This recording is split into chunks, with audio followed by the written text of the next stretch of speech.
Hi, welcome back. If it's your first time here, my name is Jess, and together with my husband Jerry, we are all about transformation.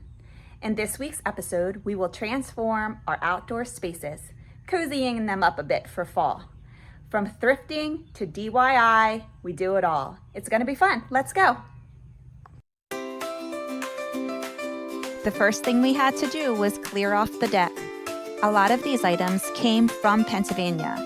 We had all the outdoor furniture. That there is a fire pit that I purchased for Jerry Christmas time last year. All of this furniture was on our deck in Pennsylvania. We had the smoker. Of course, we had all the cushions. And it looks like Nova's gonna help us out this week.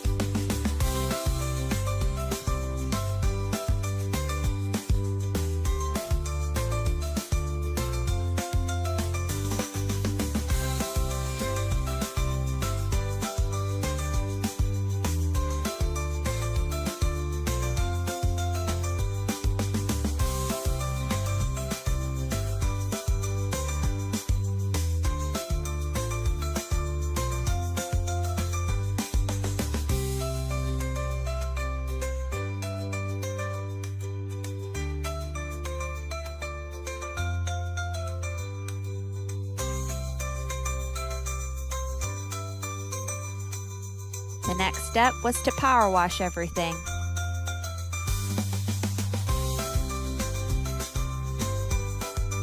This place was dirty.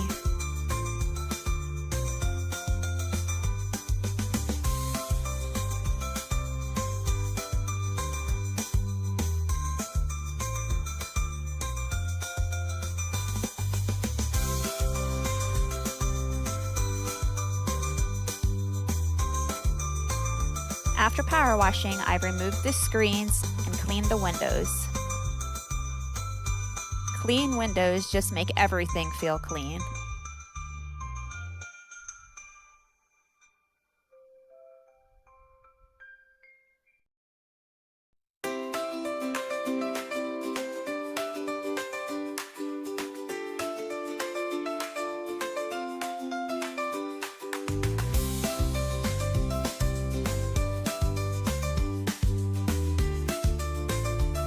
Once everything was clean and mostly dry, it was time to start decorating.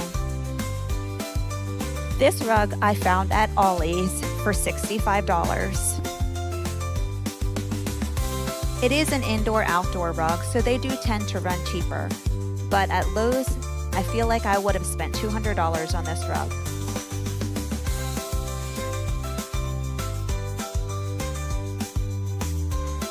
And Nova has to check it all out.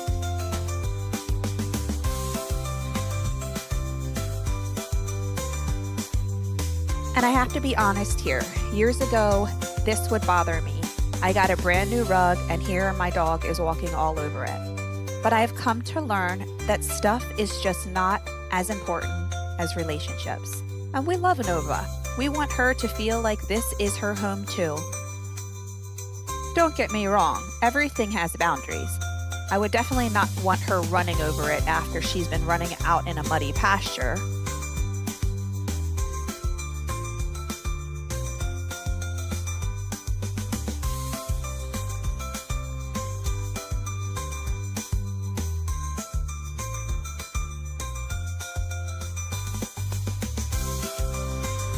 These pillows I did buy new. I purchased them from Ollie's for $10 a piece. I do look for pillows at the thrift shops, but I knew that I needed quite a few and I wanted them to all match.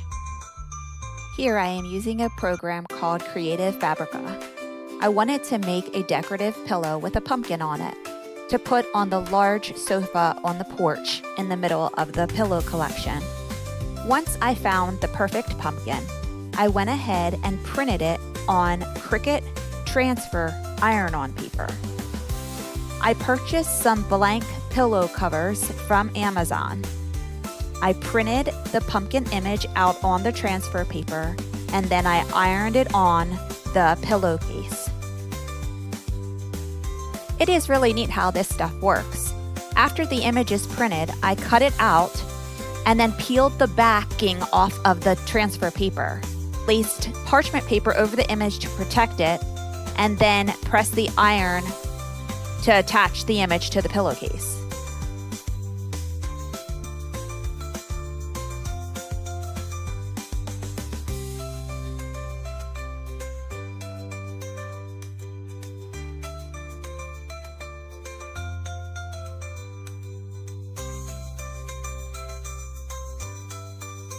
This next project, I wanted to transform this metal tray that I found at a thrift shop for $2.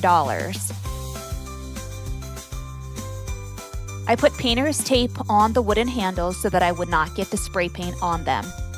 And then I used the black spray paint to cover the entire tray. And then I'll just slide that under the table to let it dry while we work on the next project. And here's the pillowcase. These two hurricane glasses I got from the Dollar Tree for $1.25 each. And here's the sweater that I got on my Goodwill bins haul a few weeks ago. I cut off the sleeves, which I thought were really cute with that button on them, and cozied up the hurricane glasses by putting the sweater sleeve over top. And here's a wreath I found at the Goodwill bins. I've actually never made a wreath before, so we'll see how this thing goes. Everything that I am embellishing it with, I got at the dollar store, including all of these florals. These pampas branches were $5 each. And I also got some wheat and another type of grass.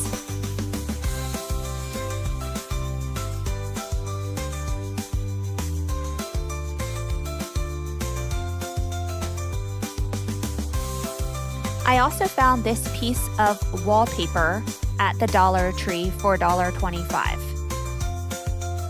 I cut it to size to fit the black tray. It's just a quick way to jazz up the tray.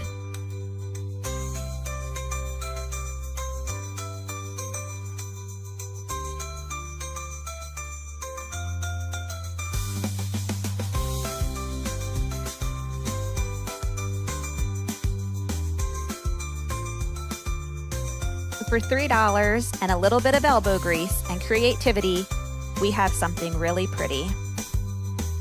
And here we can begin to put all of our creative items in place. The cozy candles. Those gold lanterns I also got at the Dollar Tree for $5 a piece.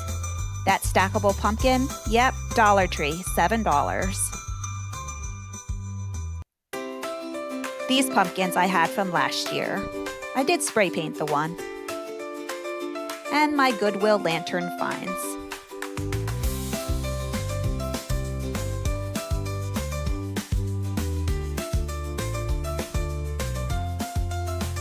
And the pretty pumpkin pillow. I love all the fall colors. It doesn't really get fall in Florida. It stays warm. The leaves don't really change, but we can bring the colors in other ways. And I don't think the wreath turned out too bad for my first try.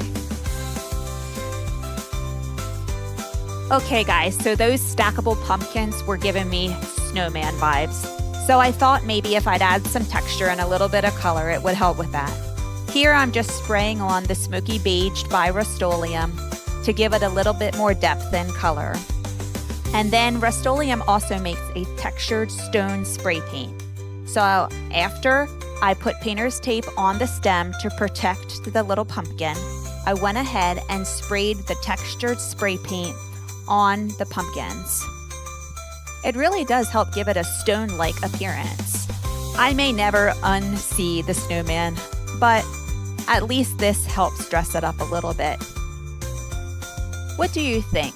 Comment below and let me know if you think that helped at all. Or do you still see snowman vibes?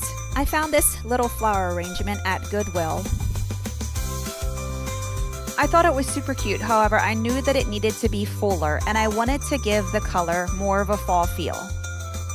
If you haven't checked out Ollie's for your spray paint, run to Ollie's. This week I found lots of Magnolia chalk spray paint as well as this one, for under $5. This paint cost me $2.99, and I think the Magnolia brand was $4.99. So just think outside of the box when you visit Ollie's. I filled it in using those pampas grasses that I bought from the Dollar Tree. This pumpkin I purchased at Hobby Lobby a few years ago. I was going to just drop it off at Goodwill, but then I decided to see if I could change the look. This pumpkin project gave me lots of grief, and I was so invested in it financially and with my time that I just refused to give up on it. First, I removed that welcome sign, and then I had to cut off the rope. After I had all the rope removed and the little nails pounded in or taken out, I ran over the pumpkin with my palm sander. I wanted to smooth out as many rough edges as I could, and as you can see there, some of the particle board came off when I removed the welcome sign. So I'm going to fill that in as well as all the holes with Bondo. Bondo is a 2-part epoxy.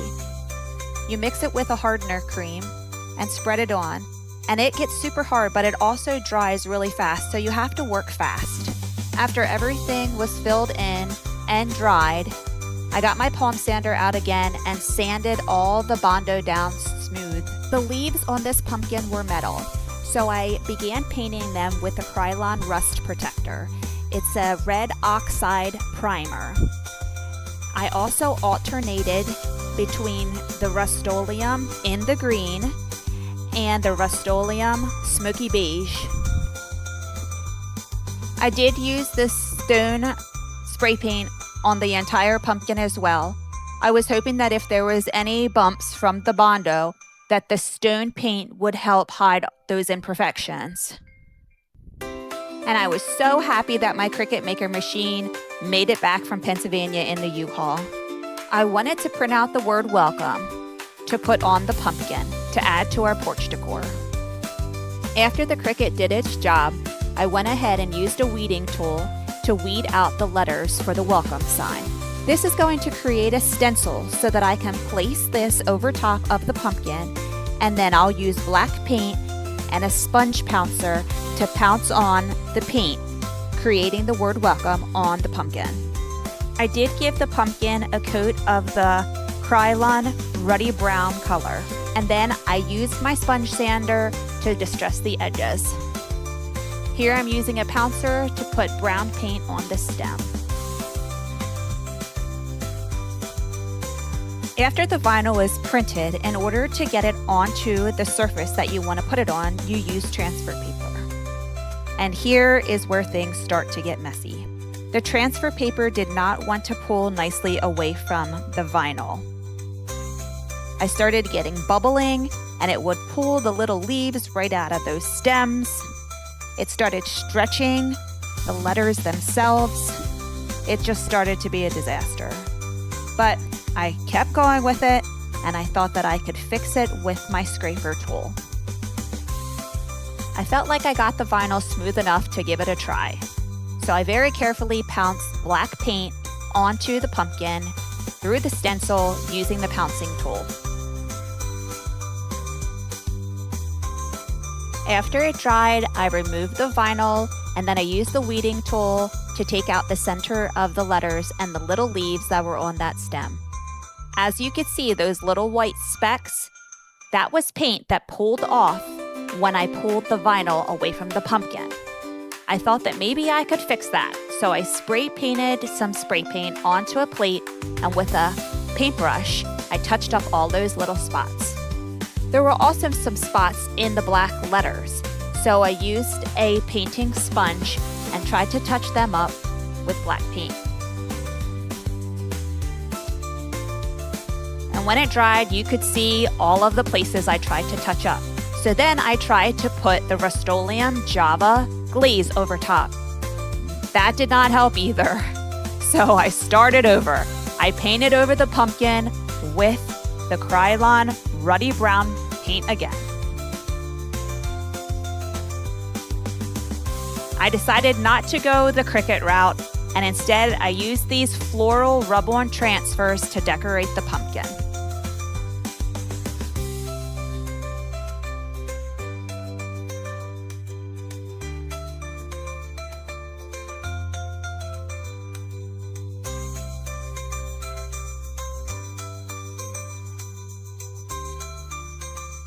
These 2 pieces of wood were actually 2 doors that we removed from a cabinet that was in the garage when we moved in.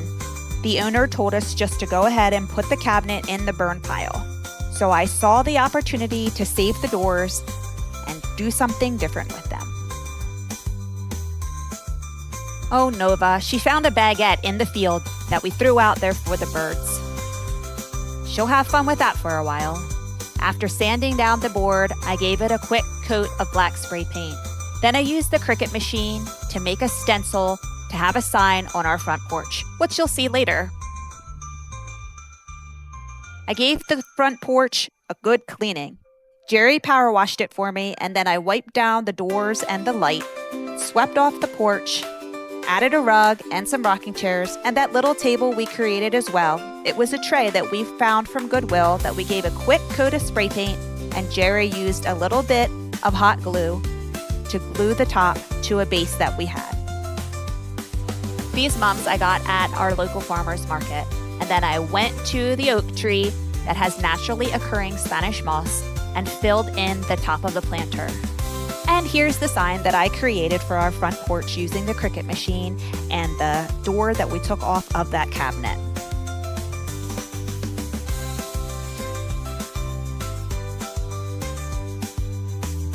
Jerry helped me hang it up, and I think it's a perfect addition to our front porch.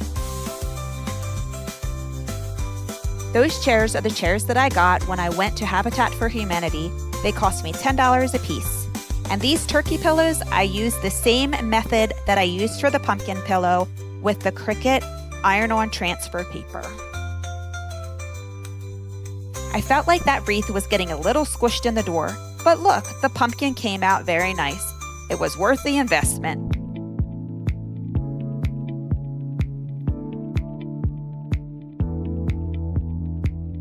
Let's take a look at how our porches look after. This lantern and candle I had from years past, as well as the little pumpkins that are sitting on the table. I love how the little floral arrangement came out. Such a perfect fall addition to this front porch space. And there's just something special about this sign.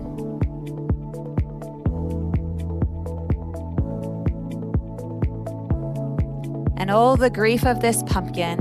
I probably have at least 4 hours invested in it. But I think it looks way cuter than it did in its original state.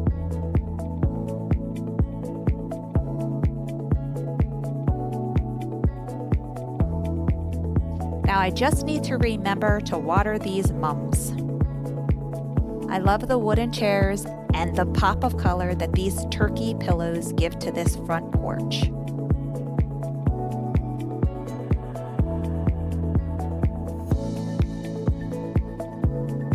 We topped it off with adding bulb lights.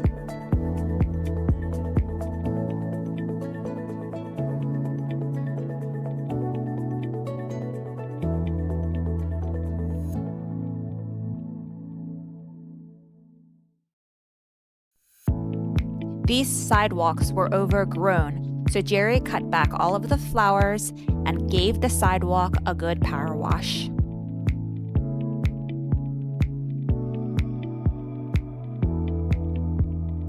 And the sun's setting here on the ranch. Look at the beautiful Spanish moss hanging off of the trees. And this back door space is just cozy and inviting. I can't wait to have some friends come over and sit around and sip some coffee and have great conversation.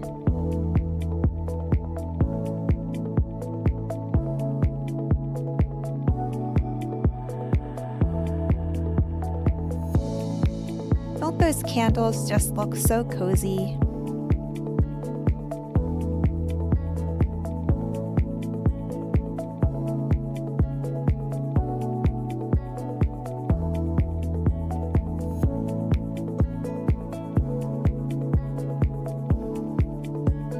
And again, we added bulb lights to this space. And these outdoor spaces here on the ranch are ready for fall. Whether or not the weather in Florida says it's fall or not, we at least were able to bring some colors and elements of fall into our spaces.